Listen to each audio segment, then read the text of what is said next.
Hi guys, it's Wendy from Ask the Landlady. I'm here with all the tips and tricks to help you make a profit in real estate rentals.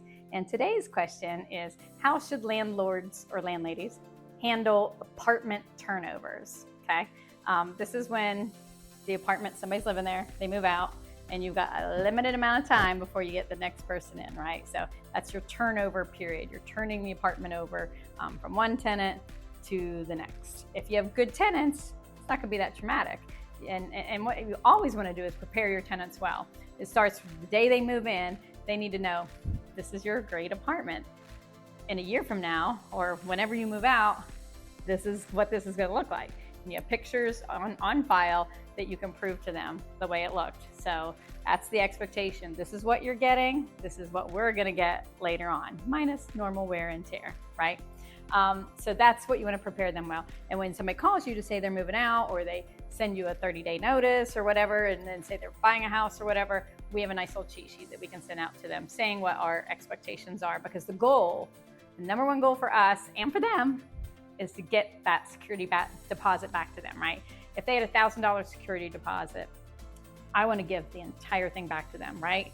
Because that means I'm getting the apartment back exactly how I want it, so that boom, the next tenant can go right in. Like, I get the keys, I give the keys. That's my turnover that I want. Now, do I get that all the time? No. And you're gonna have some bad turnovers, because you have some people that just run out of steam. They don't care. College kids. I had one guy, they were at a graduation party. They left a keg of beer and the graduation cake and walked out, plus all their other junk. Now, I had all their parents on the hooks, and they got a nice several $1,000s bill, which they paid, but I didn't like being left with that mess, right? Because then it was a longer period of time before I could turn it over and get the next person in, and that stinks. Nobody wants that. That's terrible. So that being said, there's times that your turnovers are going to be a little more work, and so here's some things that I recommend that you do. Here's a list of ways to handle turnover. So number one, you want to create your own checklist of items to check and clean in your apartment. It's gonna make it easier for you to hire somebody or go over yourself and say, oh, missing blinds, oh, this, oh, I need to bring some oven cleaner over, and they need to be charged for that, right? So have your own little checklist on there. Number two, you wanna get rid of any trash and belongings left behind. If anything looks valuable, and maybe you had a tenant situation where it was an eviction or they skipped out on you, check your local laws. Make sure what you need to do on that. For us in Ohio, if it's iffy, like an abandonment, we don't know, are they coming back or not coming back, you need to store those for 30 days, their belongings. And you can't charge them that. You can charge a storage fee for that, but you want to be careful about people's belongings. So that's another thing you would want to go in an inventory. But if you go in and it is trash and it's disgusting and it's unhygienic, take pictures, because you have a valid reason to get rid of that right away. You don't want pests and stuff coming in. So then next, you want to do all your necessary repairs. Make sure you check everything, all the lights, all the appliances that they're working, because then you get one shot on that deposit of what you give back. And if they've damaged something, now's the time that you need to do that. You don't want to find out a month later that something was damaged and you've already given them back money that you should have retained for something that was broken. So you make sure you check anything. Then you want to do your paint as needed. If it's been years or they were a smoker, be a full paint.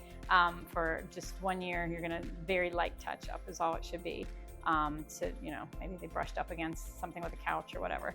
So that's when you wanna do that. Then you wanna thoroughly clean, making sure you check all those cupboards again, make sure that they didn't leave stuff in there. There's nothing worse than renting an apartment and they go in and like, oh, great, somebody's dishes are still here, right? That's embarrassing. So make sure you check all those. Last thing you want to do is the floors, right? Because the traffic, you want to minimize. That's when you want to do your last little mopping and all that. And then my last recommendation is to take pictures.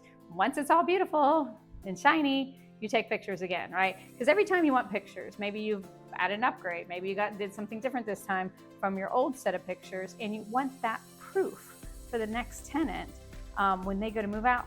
This is time-stamped. You moved in a week from then. This is what that apartment looked like when we were advertising it to you.